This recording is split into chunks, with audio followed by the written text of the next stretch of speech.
Hello बच्चों, मैं हूं डॉक्टर रीना सचान और आज हम बात करेंगे एक और कॉन्सेप्ट की जो कि रिलेटेड है किससे, some basic concept of chemistry से। ओके, तो आज हम एक नया कॉन्सेप्ट पढ़ते हैं जिसको हम बोलते हैं डेंसिटी। आज हम पढ़ेंगे डेंसिटी के बारे में। ठीक है, तो डेंसिटी क्या होती है? डेंसिटी होती है D is equals to M/V, means mass occupied per unit volume is called as density.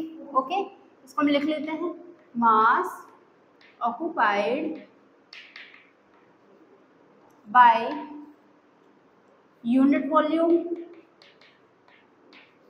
Unit volume इसको हम क्या बोलते हैं? डेंसिटी बोलते हैं। ठीक है, अगर हम डेंसिटी की बात करते हैं तो डेंसिटी हमारी टू टाइप की होती है। ठीक है, पहली डेंसिटी होती है हमारी एब्सोल्यूट डेंसिटी। एब्सोल्यूट डेंसिटी, ठीक है, और दूसरा होता है हमारा रिलेटिव डेंसिटी। रिलेटिव डेंसिटी, ठीक है। देखो, जो एब्सोल्यूट डेंसिटी होती है ना, वो उसकी एग्जैक्ट डेंसिटी होती है जो कि हम किससे निकालते हैं? D is equals to M/V से। ठीक है, तो ये क्या है? D is equals to M/V। ठीक, तो डेंसिटी क्या हो गई? Mass occupied per unit volume. ठीक है, इसकी जो अगर हम यूनिट देखें एब्सोल्यूट डेंसिटी की, तो यूनिट क्या होगी? मास की यूनिट kg, ठीक है, और वॉल्यूम की यूनिट मीटर क्यूब। ठीक है, या हम और क्या बोल सकते हैं इसको? ग्राम पर सेंटीमीटर क्यूब, राइट, या हम और क्या बोल सकते हैं? ग्राम पर ml। ठीक है, क्यों? क्योंकि 1 centimetre cube is equal to 1 ml, right. ठीक है, तो एब्सोल्यूट डेंसिटी हम इस तरीके से निकालते हैं।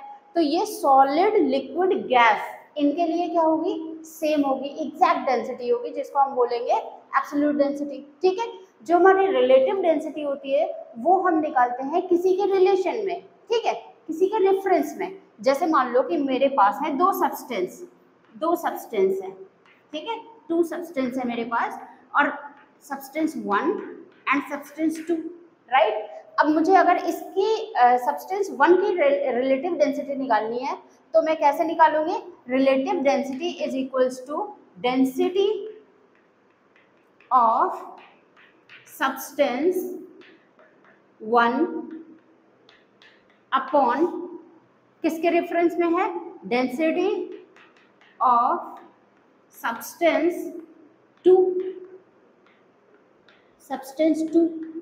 ठीक है, ठीक है, तो ये हो गया हमारा रिलेटिव डेंसिटी। रिलेटिव डेंसिटी का मतलब क्या हुआ? हमने किसी के रेफरेंस में निकाला। देखो, अगर मुझे निकालनी है सब्सटेंस 1 की डेंसिटी, किसके रेफरेंस में? सेकंड के रेफरेंस में, तो मैं क्या लिखूंगी? Relative density is equal to density of substance 1 upon density of substance 2। अगर मुझे निकालनी हो सब्सटेंस 2 की डेंसिटी किसके रिस्पेक्ट में?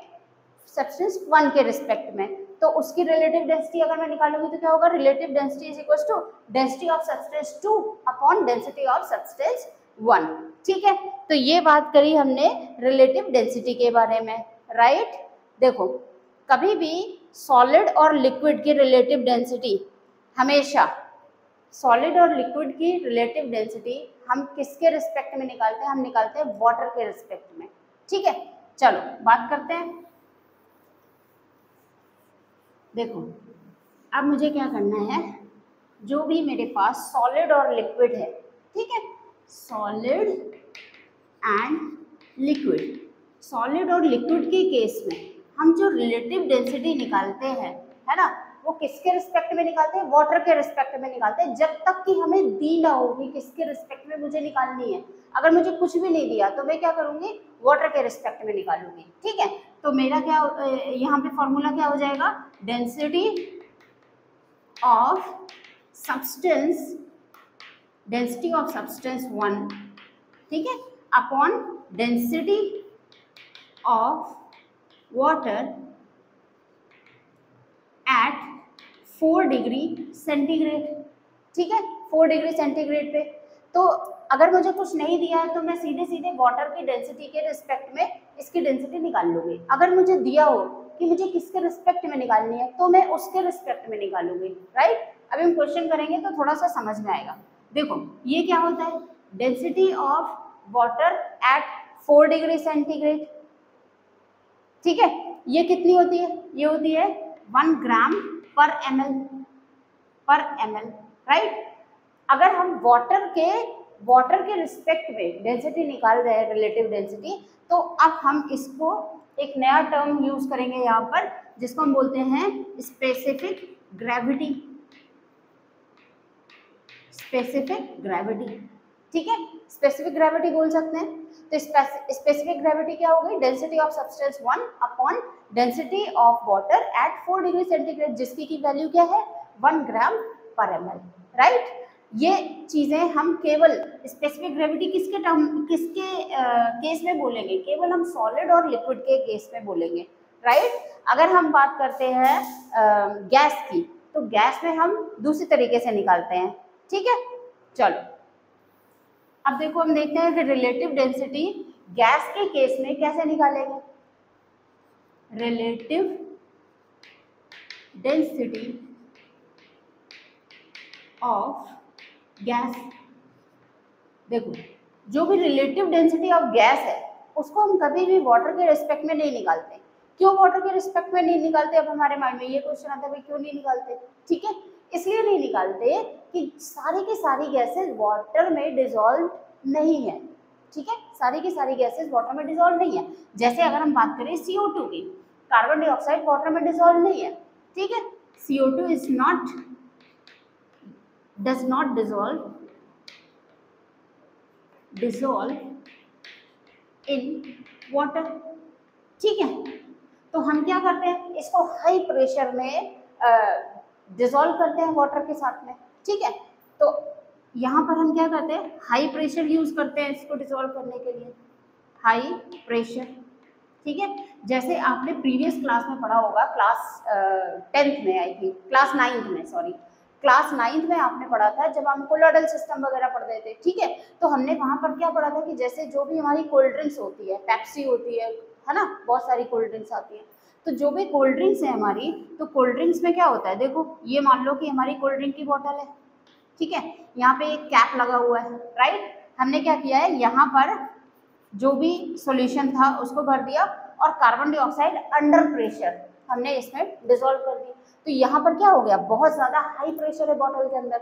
जब हम इस कैप को ओपन करते हैं, ठीक है, जब हम इस कैप को ओपन करते हैं तो क्या होता है, प्रेशर यहाँ का बॉटल का कम हो जाता है। जब बॉटल का प्रेशर कम हो जाता है, ठीक है, तो ये क्या होगा, गैस कहाँ से किस तरफ मूव करेगी, ये मूव करेगी high pressure to low pressure, ठीक है। तो हम क्या देखते हैं यहाँ पर, जैसे ही हम ये कैप हटाते हैं तो यहाँ पे बबल के फॉर्म में इस तरीके से CO2 गैस निकल जाती है, ठीक है। तो इसलिए हम क्या करते हैं कि रिलेटिव डेंसिटी वाटर के रिस्पेक्ट में कभी भी नहीं लेते हैं, ठीक है। वाटर के रिस्पेक्ट में ना लेकर यहाँ पर हम किसके रिस्पेक्ट में लेते हैं फिर, है ना, यहाँ पर हम लेते हैं हाइड्रोजन के रिस्पेक्ट में, राइट। जैसे अगर मुझे निकालना हो कि रिलेटिव डेंसिटी क्या है, ठीक है, अगर मुझे कुछ नहीं दिया है तो मैं क्या करूँगी, हाइड्रोजन के रिस्पेक्ट में निकालूंगी। अगर मुझे दिया है कि किसके रिस्पेक्ट में निकालना है, तो मैं वही चीज रखूंगी जिसके रिस्पेक्ट में मुझे निकालना है, राइट। बिल्कुल पहला वाला केस, ठीक है। अब गैस के केस में जो रिलेटिव डेंसिटी होती है उसको हम क्या बोलते हैं, वेपर प्रेशर, ठीक है, वेपर प्रेशर, ठीक है। सॉरी, वेपर प्रेशर नहीं, vapour density, right, vapour density बोलते हैं VD, ठीक है। अब देखो जैसे अगर मुझे वेपर डेंसिटी का फॉर्मूला लिखना हो तो मैं क्या लिखूंगी, VD is equals to density of substance 1 at any pressure and temperature upon density of substance 2 at any pressure and temperature, right, ठीक है। तो ये हम करेंगे जब तक कि अगर कोई गैस हमें नहीं दी है, ठीक है। अगर मान लो सेकंड वाली गैस मुझे नहीं दी है, क्योंकि हम ये गैसियस फॉर्म में निकाल रहे हैं, गैसियस फॉर्म में हम वेपर डेंसिटी बोलते हैं, वैसे तो हम नहीं बोलते, ठीक है। तो वेपर डेंसिटी अगर मुझे यहाँ पर सब्सटेंस 2 की नहीं दी हुई है तो हम किसके रिस्पेक्ट में निकालेंगे, हाइड्रोजन के रिस्पेक्ट में निकालेंगे। इस चीज को हमें ध्यान रखना है, राइट। चलो अब एक फॉर्मूला पढ़ते हैं हम। वेपर डेंसिटी मॉलिक्यूलर वेट से किस तरीके से रिलेटेड है, तो ये क्या है, molecular weight of gas upon 2, ठीक है। ये फॉर्मूला हमें ध्यान रखना है, काफी इंपॉर्टेंट फॉर्मूला है, इससे क्वेश्चन आते हैं, राइट, ठीक है। या हम क्या बोल सकते हैं इसको, Vd is equal to average molecular mass upon 2, ये भी बोल सकते हैं, ठीक है। तो इस तरीके से हम वेपर डेंसिटी निकालते हैं। चलो अब मैं आपके लिए कुछ क्वेश्चंस लेके आई हूँ, चलो क्वेश्चंस करते हैं थोड़े से इन्हीं फॉर्मूले से रिलेटेड, राइट। चलो आई थिंक आपको ये कॉन्सेप्ट क्लियर हो गया होगा, है ना। चलो पहला क्वेश्चन क्या है मेरे पास, पहला क्वेश्चन है question number 1, calculate the Vd vapour density of a sample containing 10 moles of oxygen and 10 moles of nitrogen, ठीक है, with respect to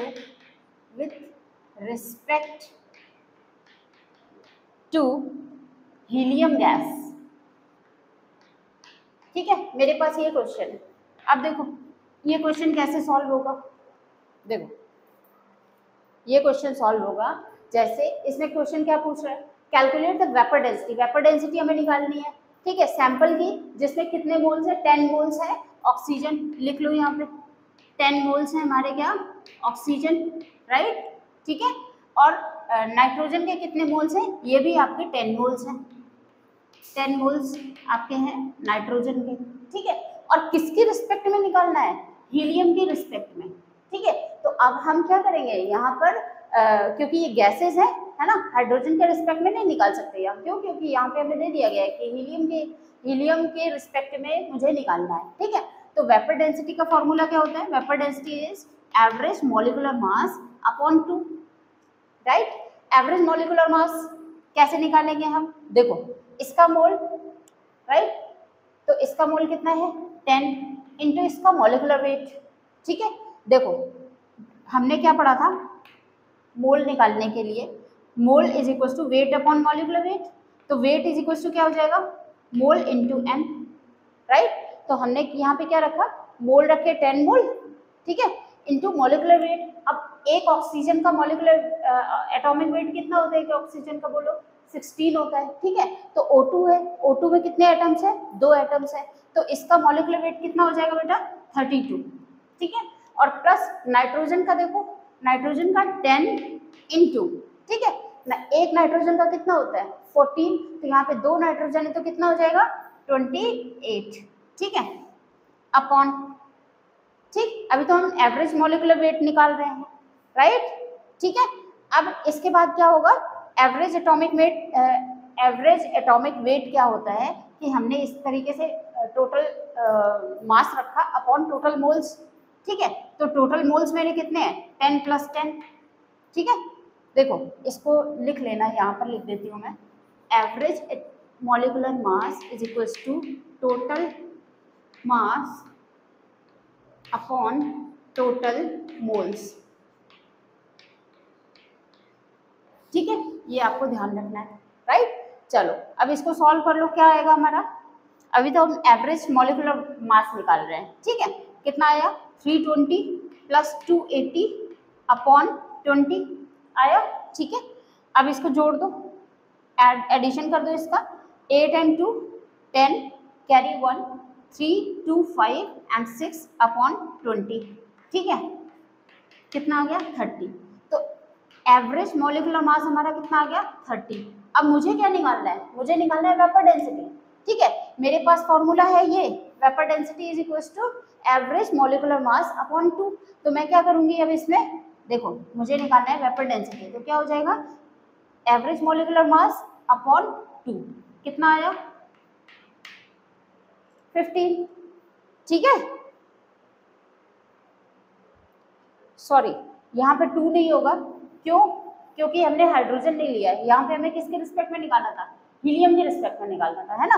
तो हीलियम का एटॉमिक वेट कितना होता है 4 होता है, ठीक है ना, एटॉमिक वेट 4 होता है। अब इसको सॉल्व करो, देखो 2 2 जा 4 15, ठीक है, 2 7 जा 14 बचा 1 और 7.5, ठीक है। तो इसकी वेपर डेंसिटी कितनी आ गई आपकी 7.5, ये होगा आपका आंसर, राइट। देखो अप्रोच हमने क्या लगाई है कि हमें वेपर डेंसिटी कैलकुलेट करनी है, तो वेपर डेंसिटी का फॉर्मूला क्या होता है एवरेज मॉलिक्यूलर वेट अपॉन 2, ठीक है। 2 तो होता है कब किस केस में, जब हम हाइड्रोजन लेते हैं। अभी हम हाइड्रोजन नहीं ले रहे, तो हम इसको हटा के ये लिख लेते हैं कि molecular atomic weight of helium, right, ठीक है, हीलियम का एटॉमिक वेट। अब देखो मेरे पास मुझे क्या निकालना है average molecular mass, average molecular mass मैं कैसे निकालूंगी total mass upon total mole, ठीक है। अगर हमें मोल दिए होते हैं और हमें मास कैसे निकालना होता है, तो हम पहले ही फॉर्मूला पढ़ चुके हैं कि मोल्स इज इक्वल टू क्या होता है वेट अपॉन मॉलिक्यूलर वेट, ठीक है। तो यहाँ पर क्या हो जाएगा weight is equal to molecular weight into total moles into moles, not total moles, ठीक है। तो यहाँ क्वेश्चन में क्या दिया हुआ है 10 मोल्स दिए हैं ऑक्सीजन के, 10 मोल्स रख दिए, ठीक है। अब ऑक्सीजन का जो मॉलिक्यूलर वेट है 32 होता है वो रख दिया, प्लस क्योंकि हमें क्या निकालना है टोटल मोल्स निकालना है, तो हमें प्लस करना पड़ेगा क्योंकि हमने दोनों गैसेस ली हैं, ठीक है। अब क्या है यहाँ पे 10 मोल्स है, तो 10 हमने यहाँ पे रख दिया, और नाइट्रोजन का कितना होता है 28 अपॉन टोटल मोल्स कितने हो गए 10 प्लस 10 20, ठीक है। और इसको हमने सॉल्व कर लिया, तो हमारा एवरेज मॉलिक्यूलर मास आ गया 30, राइट। अब हमें क्या निकालना है वेपर डेंसिटी, तो वेपर डेंसिटी क्योंकि हाइड्रोजन नहीं दिया तो हम किसके रिस्पेक्ट में निकालेंगे, यहाँ पे बोला है हीलियम के रिस्पेक्ट में, तो हम क्या रखेंगे हीलियम का मॉलिक्यूलर वेट रखेंगे, राइट। तो यहाँ पे एवरेज मॉलिक्यूलर मास आ गया 30 अपॉन हीलियम का कितना होता है मॉलिक्यूलर एटॉमिक वेट 4, ठीक है।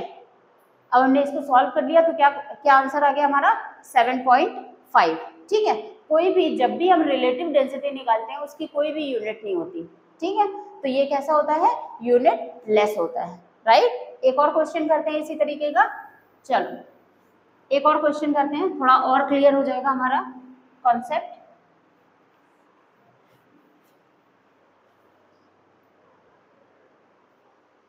देखो मेरे पास क्वेश्चन है 32 grams of unknown gas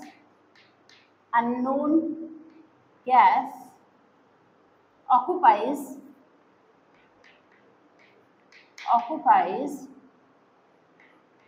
11.2 liters at STP, ठीक है। कैलकुलेट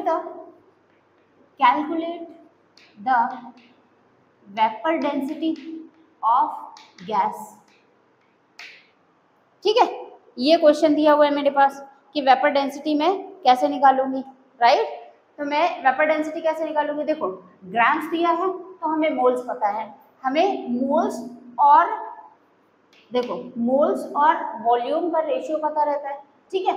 तो मोल्स और वॉल्यूम का रेशियो क्या होता है n is equals to V of gas, volume of gas upon 22.4, right. तो अब हमें ये मालूम है कि मोल्स नंबर ऑफ मोल्स क्या होते हैं weight upon molecular weight is equals to V upon 22.4, ठीक है, क्योंकि वेपर डेंसिटी के लिए हमें क्या चाहिए होगा मॉलिक्यूलर वेट चाहिए होगा, ठीक है। तो अब हमें कैसे सॉल्व करेंगे, देखो यहाँ पे क्या दिया है वेट दिया है 32 ग्राम्स, ठीक है। मॉलिक्यूलर वेट हमें नहीं पता क्योंकि अननोन गैस है हमारी, ठीक है, हमें नहीं मालूम। अब हमें वॉल्यूम दिया है 11.2, ठीक है, और डिवाइडेड बाई 22.4, राइट। इसको सॉल्व कर लो, कितना आ गया 1/2, ठीक है। तो m इज इक्वल टू कितना आ जाएगा 32 इंटू 2, ठीक है, कितना आया 2 2 जा 4 और 2 3 जा 6, 64 ग्राम्स, राइट। मॉलिक्यूलर वेट हमारा आ गया, ठीक है। अब देखो इसमें ये नहीं बोला गया कि किसके रिस्पेक्ट में हमें निकालनी है वेपर डेंसिटी, तो हम किसके रिस्पेक्ट में निकालेंगे, हाइड्रोजन के रिस्पेक्ट में निकालेंगे। तो क्या फॉर्मूला लगाएंगे, vapour density is equals to molecular weight upon 2, right. Molecular weight हमने कैलकुलेट कर लिया है, कितना आया हमारा 64/2, ठीक है। 64/2 कितना आ गया, कट करो इसे, 2 3 जा 6 और 2 2 जा 4, 32। तो हमारी जो भी वेपर डेंसिटी आ गई वो कितनी आ गई, 32। तो इस तरीके से हम थोड़ा सा इस टाइप के प्रॉब्लम्स को जो डेंसिटी से रिलेटेड है, इस टाइप के प्रॉब्लम्स को सॉल्व करते हैं, राइट, ठीक है। इससे बाहर क्वेश्चन नहीं आते हैं बहुत ज़्यादा, ठीक है। चलो ये हो गया। तो हमें क्या क्या फॉर्मूले ध्यान रखने हैं, ये ध्यान रखना है, ठीक है ना। तो हमने कौन कौन से फॉर्मूले पढ़े थे, अभी हम देख लेते हैं एक बार। एब्सोल्यूट डेंसिटी क्या होती है, रिकॉल कर लेते हैं। एब्सोल्यूट डेंसिटी ये तो सिंपल होती है, m/v, मास ऑक्युपाइड पर यूनिट वॉल्यूम, ठीक है। अगर हमें स्पेसिफिक डेंसिटी, स्पेसिफिक ग्रेविटी निकालनी है, स्पेसिफिक ग्रेविटी किसके केस में हम निकालते हैं, बोलो, सॉलिड और लिक्विड के केस में निकालते हैं, हम गैस के केस में नहीं निकालते हैं, ठीक है। सॉलिड और लिक्विड के केस में निकालते हैं। तो ये क्या हो जाता है, vapour density of substance 1 upon density of water at 4 degree centigrade, ठीक है। 4 डिग्री सेंटीग्रेड, यही हमने पढ़ा था अभी तक कि स्पेसिफिक ग्रेविटी कब बोलते हैं, जब हम वाटर के रिस्पेक्ट में निकालते हैं, ठीक है। अगर मान लो कि हमें वाटर के रिस्पेक्ट में नहीं निकालना है, तो क्वेश्चन में दिया होगा कि किसके रिस्पेक्ट में निकालना है, तो हम उसको रखेंगे, ठीक है। चलो अब हम देखते हैं कि गैसेस के केस में क्या होता है। गैसेस के केस में होता है वेपर डेंसिटी, ठीक है। तो वेपर डेंसिटी क्या होती है, वेपर डेंसिटी, अब यहाँ पर हम वाटर यूज नहीं करते, क्या यूज करते हैं, हाइड्रोजन यूज करते हैं, ठीक है। तो वेपर डेंसिटी क्या हो गई, density of substance 1 upon density of hydrogen रख देंगे हम, ठीक है। या हम क्या रखेंगे, vapour density is equal to m/2 जब हम वाटर ले गए, ठीक है। तो ये चीज़ें हमने पढ़ी थी, है ना।